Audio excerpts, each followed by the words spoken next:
Alors, question sur l'Europe. On va être obligé un petit peu de s'organiser, je ne sais pas de quelle manière.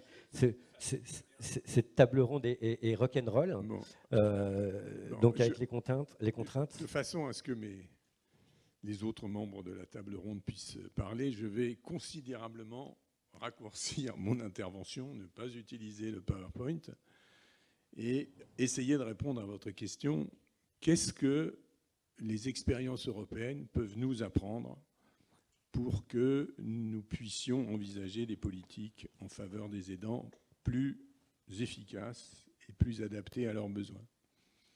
Alors, la première des choses, c'est que la principale aide qu'on peut apporter aux aidants, c'est de fournir des services professionnels de qualité à la personne qu'ils aident. C'est le principal élément d'une politique en faveur des aidants, premièrement. Donc, il n'y a pas de bonne politique en faveur des aidants s'il n'y a pas une bonne politique en faveur des personnes âgées ou handicapées. Donc, la question des aidants, ça n'est pas... Et c'est ça, Madame le ministre en a parlé juste à la fin, en disant, et puis après tout, ça ne coûte rien, et donc ça nous fait faire des économies. Dans son rapport, il y a un certain nombre de choses remarquables, mais là, sur ce plan, on a suffisamment d'études, ça c'est la deuxième réponse, même dans les pays nordiques ou en Hollande, qui sont les pays qui ont le plus développé l'aide professionnelle aux personnes non autonomes, même dans ces pays, l'aide fournie par les aidants, qu'on l'analyse en termes de prestations en nature ou qu'on l'analyse en termes d'économie financière, représente plus de 50% de l'aide globale apportée aux personnes. Donc, ça veut dire quoi? Ça veut dire qu'il ne peut jamais y avoir de substitution de l'aide apportée par des aidants informels, moi je les appelle aidants informels plutôt qu'aidants naturels, par rapport à l'aide apportée par des aidants formels, c'est-à-dire des professionnels. Il n'y a pas de substitution possible. Ils font peut-être pas techniquement des choses différentes, mais ils le font pour des raisons, pour des motivations, avec des intentions, avec un engagement qui est complètement différent. Et surtout, les familles sont porteuses des valeurs de la personne. Et donc, en fait, la plupart du temps, ce qu'on voit, et je vous invite à lire le livre de Catherine Le Gallès et de Martine Bengener sur la prise en charge des patients Alzheimer par leurs aidants, c'est un livre absolument remarquable, il montre bien ça. C'est-à-dire, il montre que ce que font les aidants et que ne peuvent pas faire les aidants professionnels ou qui ne peuvent le faire que très partiellement, c'est faire en sorte que les valeurs des personnes soient respectées dans l'aide qui leur est apportée. Voilà. Et donc ça n'est pas substituable. Donc c'est pour ça que même dans les pays où il y a beaucoup d'aide professionnelle, l'aide informelle continue à exister.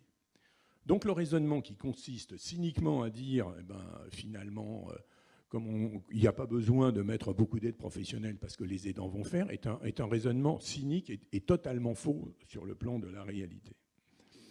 Donc, troisièmement, les aidants ne se réduisent pas à être des aidants. Ce sont des personnes qui ont d'autres engagements, d'autres attentes, d'autres vies dans une infinité de sphères sociales. Ils sont travailleurs, ils sont papas, ils sont grands-pères, ils sont fils d'eux, ils interviennent dans des associations, ils ont des points de vue politiques. Bref, une politique en faveur des aidants ne saurait se limiter à leur permettre de faire de l'aide. On doit aussi les aider dans toutes les autres sphères de leur vie. Voilà. Et ce que réalisent les politiques et ce que... Donc du coup, et quatrième chose, et la grande difficulté des politiques en faveur des aidants, comme elles s'insèrent dans la politique automatiquement en faveur des personnes aidées, c'est de penser que automatiquement les choix, les valeurs, les engagements des uns coïncident avec les engagements des autres. Il y a des conflits de valeurs entre les aidants et les personnes qu'ils aident. Pas toujours, mais il y en a. Il ne faut pas les masquer.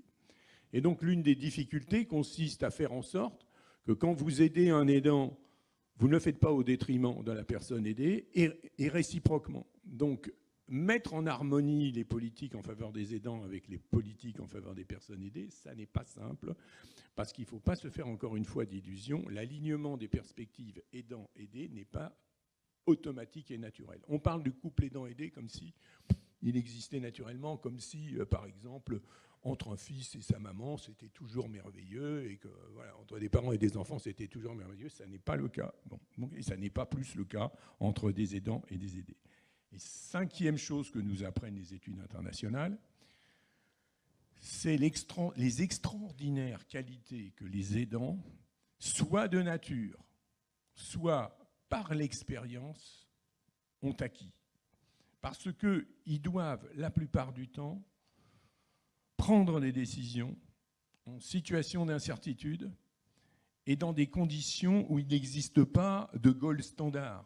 Il n'existe pas un aidant idéal. Il n'y a pas de bonne pratique d'aidant. Ça n'est pas vrai. Ça n'existe pas. Chaque cas est spécifique. Et donc, ce sont des gens qui doivent, par exemple, faire le choix du prestataire pour la personne si elle ne peut pas le faire. Ce sont des gens qui doivent coordonner éventuellement l'ensemble des personnes qui passent à domicile. Ce sont des gens qui doivent choisir de respecter les volontés des personnes et ou de ne pas les respecter, en tous les cas de négocier en permanence avec elles, puisqu'il n'y a pas d'alignement automatique. Donc ce sont des gens qui sont amenés à faire des arbitrages en permanence face à des situations complexes. Si ça n'est pas des qualités exceptionnelles pour notre société et ou pour l'entreprise qui les utilise, alors je veux bien être pendu. Donc c'est ça aussi ce que nous montrent toutes ces études internationales. Et ça c'est absolument universel. C'est-à-dire les aidants ont acquis ou ont par nature, on ne sait pas pourquoi, et c'est pas hasard, s'ils aident, il y en a qui aident, il y en a qui n'aident pas. Donc c'est pas un hasard non plus. Voilà. Donc si on met tout ça ensemble, et si, septième point... Il y a combien de points? C'est fini. D'accord. C'est fini. Je réduis à 5 minutes, ce qui devait être 20, c'est pas mal. Septième point, et je pense que j'ai dit le principal, chaque pays a sa culture. Et donc, en fait, quand vous regardez comment on pense la politique en faveur des personnes âgées, eh bien, en fait, c'est un arbitrage sociétal qui a été fait entre le rôle respectif de l'État, du marché, de la société civile et des professionnels.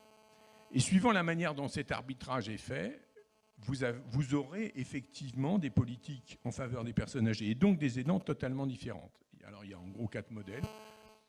Les pays nordiques, une personne âgée a des droits citoyens. Et donc elle a droit à des services. Et donc c'est à l'État de lui fournir ces services. Punto. L'aide des aidants, elle est totalement, comment dirais-je, c'est du supplément. Ça n'est pas envisagé a priori. Ça n'était pas envisagé a priori, voilà, dans ce modèle. Ensuite, vous avez le modèle familial. La responsabilité de l'aide, de la prise en charge aux personnes aînées, c'est du domaine de la famille. L'État, comme on dit, intervient à titre substitutif. Vous avez le troisième modèle, qui est le modèle de l'individu.